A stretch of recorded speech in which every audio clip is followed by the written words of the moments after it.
Today, I want to talk to everyone about two different types of characterization that authors can use to help us understand who the characters really are.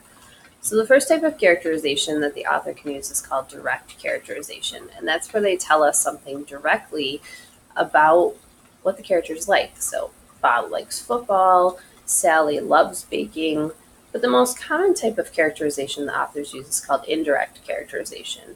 There are lots of different types of indirect characterization, but we're only going to talk about one today, and that one is speech. So you can learn a lot about a person by the things that they say in real life as well as in books. Sometimes they say things just to say that things, and it doesn't really mean anything at all, like hi or hello is speech, but it doesn't really tell us anything about the character. But a lot of times, what they say will really help us understand who they are. So today I'm going to read a book to you called Fox, and this book is great for so many reasons, so I'll probably read it to you again. But today we're just going to focus on the speech of the characters and what it tells us about who they really are. Sometimes I'll stop on a page and analyze what the speech is telling us and how we're learning about the characters through that speech. And sometimes I'll skip over the speech because it's not really telling us anything.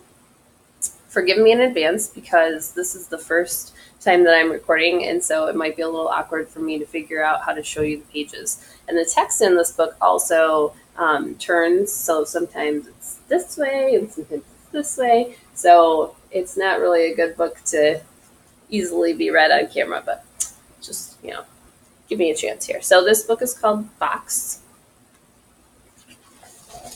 and it is a story about a dog, a bird called a magpie, and a fox.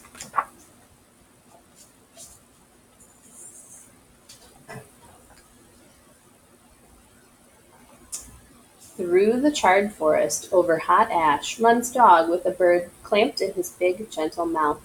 He takes her to his cave above the river, and there he tries to tend her burnt wing. But Magpie does not want his help. I'll never again be able to fly, she whispers. I know, says Dog. He's silent for a moment, then he says, I'm blind in one eye, but life is still good. An eye is nothing, says Magpie. How would you feel if you couldn't run? Dog does not answer. Magpie drags her body into the shadow of the rock until she feels herself melting into blackness. So here, I feel like we're really learning about Dog and his personality because he says, I am blind in one eye, but life is still good. So he's choosing to look at the bright side of things and choosing to not feel bad about himself, even though he has only one eye.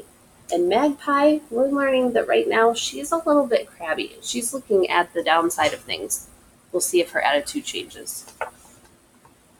Days, perhaps a week later, she wakes with a rush of grief. Dog is waiting. He persuades her to go with him to the river bank. Hop on my back, he says. Look into the water and tell me what you see. Sighing, Magpie does as he asks. Reflected in the water are clouds and sky and trees and something else. I see a strange new creature, she says. That's us, says Dog. Now hold on tight. With Magpie clinging to his back, he races through the scrub, past the stringy barks, past the clumps of yellow box trees, and into blueness. He runs so swiftly it's almost as if he were flying. Magpie feels the wind streaming through her feathers, and she rejoices. Fly, Dog, fly! I will be your missing eye, and you will be my wings. So here we're seeing a change in Magpie's attitude. She is telling us that she's looking at the brighter side of things and she's realizing that her friendship with Dog is pretty important. So this speech right here tells us that Magpie is getting more of a positive outlook. And so Dog runs with Magpie on his back every day through summer, through winter. After the rains, when saplings are springing up everywhere, a fox comes into the bush. Fox with his haunted eyes and rich red coat. He flickers through the trees like a tongue of fire, and Magpie trembles. But Dog says, Welcome. We can offer you food and shelter. Thank you, says Fox. I saw you running this morning. You looked extraordinary. Dog beams, but Magpie shrinks away. She can feel Fox staring at her burnt wing. So here when Dog says, Welcome, we can offer you food and shelter, we realize that Dog is really somebody who just looks for the good in people, and he's willing to help other characters out. Even though he doesn't know that fox, he's willing to let him in and give him food and shelter. Very kind.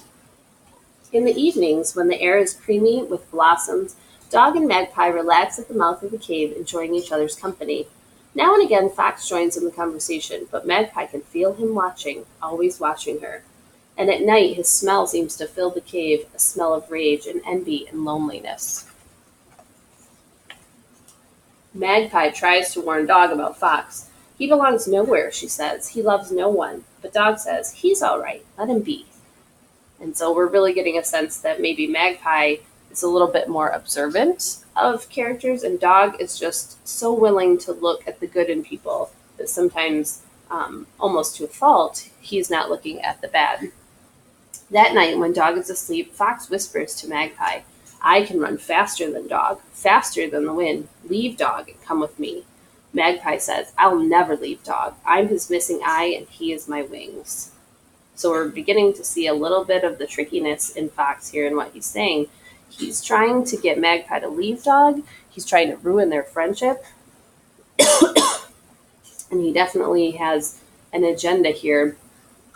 He doesn't have the same kindness as Dog because he's trying to get Magpie to leave with him. Fox says no more that night, but the next day, when Dog is at the river, he whispers to Magpie, do you remember what it's like to fly, truly fly? Again, Magpie says, I will never leave Dog. I'm his missing eye, and he is my wing. So right here, we're learning about Magpie's loyalty. She really sticks by her friends. But later that day, as Dog runs through the scrub with Magpie on his back, she thinks, this is nothing like flying. Nothing. And when it dawned, Fox whispers to her for the third time. She whispers back, I am ready. So here we are learning that Magpie is always looking for something better. And even though she has this friendship with Dog, she really is thinking about herself. While Dog sleeps, Magpie and Fox streak past coolabin trees, rip through long grass, pelt over rocks. Fox runs so fast that his feet scarcely touch the ground, and Magpie exults. At last I am flying, really flying.